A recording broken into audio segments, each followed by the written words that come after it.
pakem-pakemnya. Opini di Tempo ditulis secara ringkas, argumentasinya runut, dan didukung oleh data serta menggunakan bahasa yang populer, sehingga mudah dipahami oleh pembaca luas. Di kelas ini, Anda akan kami ajak untuk mempelajari kiat menulis opini langsung dari dapur Tempo. Di sini Anda akan belajar antara lain, apa itu opini? Apa sih bedanya dengan kolom dan jurnal ilmiah? Apa saja kriteria opini yang dapat menembus meja redaksi? Bagaimana menggali ide dan topik opini yang dianggap menarik? Bagaimana pula proses riset dan mencari data bagi tulisan opini Anda? Bagaimana menyusun argumentasi yang kuat dan bisa dipertanggungjawabkan? Bagaimana teknik menulis opini yang menarik? Mulai dari membuat judul yang menarik, lead yang memukau, paragraf yang meyakinkan, hingga penutup yang mengasingkan. Lalu, apa saja etika menulis opini?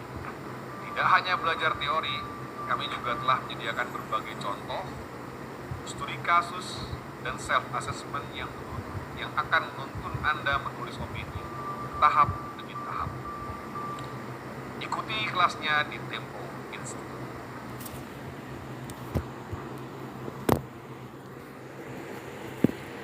Atau definisi, kita akan juga belajar mengenai jurnalisme dari sisi praktis, menyusun sebuah berita, intervensi dalam newsroom itu dibangun dan menjadi seorang wartawan. Ketika kita berbicara mengenai menjadi seorang wartawan, kita akan dilatih untuk membuat sebuah produk jurnalistik.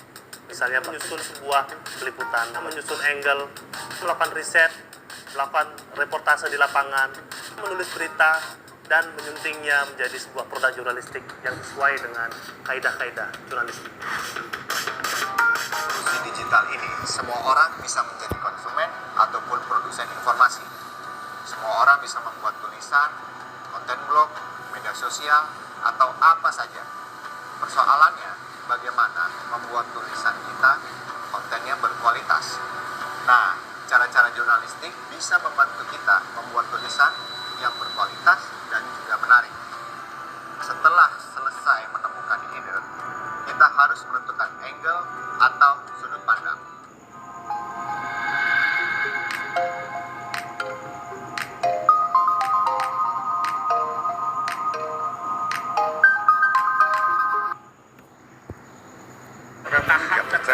Tahap tertentu itu maksud saya pendalaman, lalu mau stylish begitu, pada akhirnya ada unsur bakat. Tapi kalau nggak mau sampai di situ, itu semua bisa dipelajari. Dengan bacaan kita mengerti apa yang menarik untuk ditulis, apa yang harus diceritakan. Belajar secara tidak langsung. Problemnya kan selalu ada jarak, 2 lapis jarak, peristiwa, si wartawan, dan pembaca. Indikasi yang membawa Jarak itu akan semakin jauh kalau Ya, kita setiap media kan kita telusuri. Informasi dari mereka selalu mengatakan data dari orang yang bebas, seperti itu selalu jawabannya. Jadi kami juga tentunya tetap berusaha menggali apa kemungkinan dari mana sumber-sumbernya. Tapi selalu kami dapatkan informasinya seperti itu. Artificial intelligence ya di sini.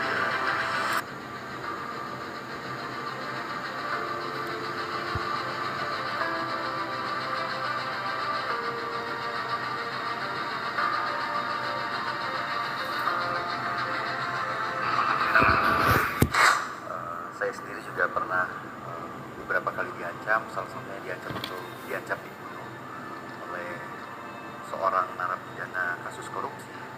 Setelah kami melakukan investigasi,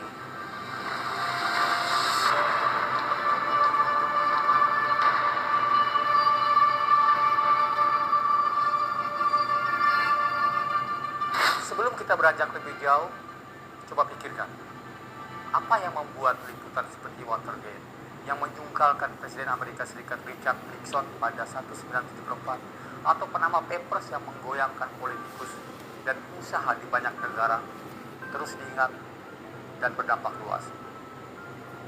Jawabnya, investigasi. Liputan-liputan tersebut menggali jauh ke dalam, mengungkapkan fakta yang tersembunyi mengenai pelanggaran yang memiliki kaitan penting terhadap kepentingan publik yang lebih luas. Investigasi memungkinkan wartawan dan medianya menjalankan fungsinya sebagai watchdog atau anjing penjaga yang mengawasi baik buruknya pengelolaan negara. Dalam kursus ini kami akan memberikan petunjuk praktis yang memungkinkan Anda juga melakukan liputan-liputan semacam itu. Liputan yang tidak saja berdampak luas, tetapi juga akan diingat sampai lama. Saya, Filipus Pereira, redaktur eksekutif Tempo English, mantan redaktur pelaksana Kompartemen Investigasi Tempo. Bersama tim Investigasi Tempo, saya terlibat dalam banyak liputan investigasi sejak 2005. Di antaranya Jatapi dengan sejumlah tapi yang membongkar kong kali kong di balik jual beli minyak mentah oleh Pertamina. Saya juga memimpin tim investigasi Tempo dalam proyek Global Panama Papers pada 2016 dan banyak liputan lain yang mendapatkan penghargaan nasional maupun internasional.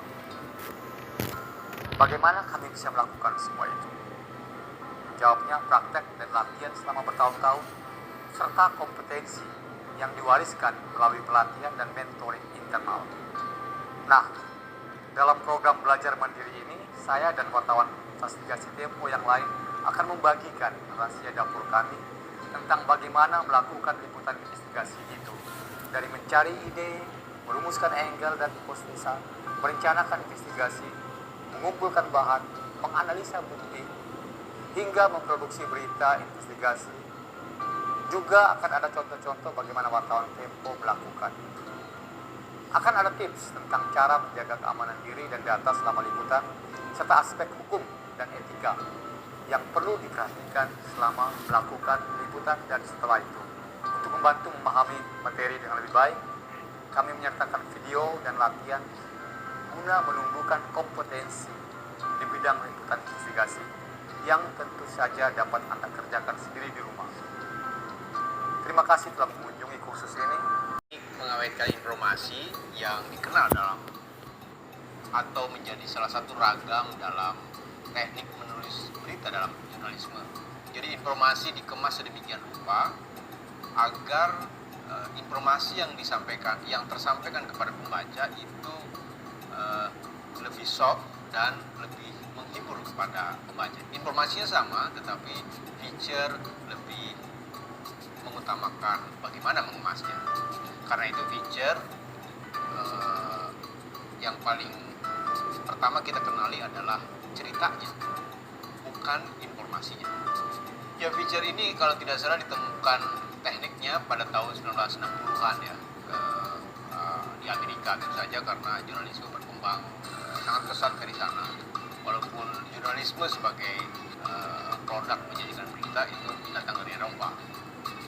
Nah, tahun 60-an itu ada semacam temuan dari para jurnalis di Amerika bahwa ketika media berita yang dicetak itu bersaing dengan radio dan televisi.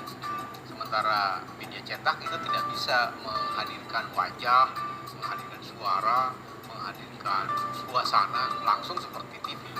Karena itu berkembang teknik feature, yaitu memberikan wajah atau memberikan suasana yang lebih mendekati realita dalam menyajikan berita dalam versi cetak.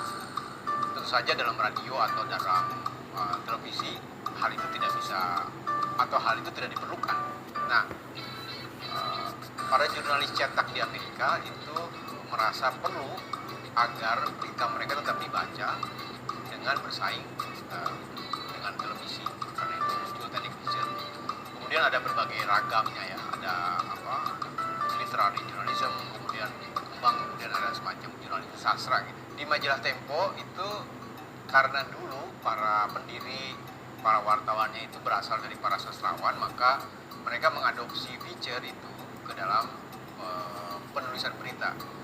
Pada tahun 1970-an awal, teknik bercerita di dalam berita ini sesuatu yang relatif sangat baru gitu, sehingga itu kenapa majalah Tempo waktu itu langsung digemari gitu. Nomor perdana Tempo tahun 1971 itu meliput tentang bulu tangkis. Jadi judul yang dipakai oleh redaktur Tempo waktu itu untuk laporan utamanya adalah bunyi kerak di balik Minarni. Jadi ada semacam mengandung cerita gitu judulnya sendiri. Padahal waktu itu tidak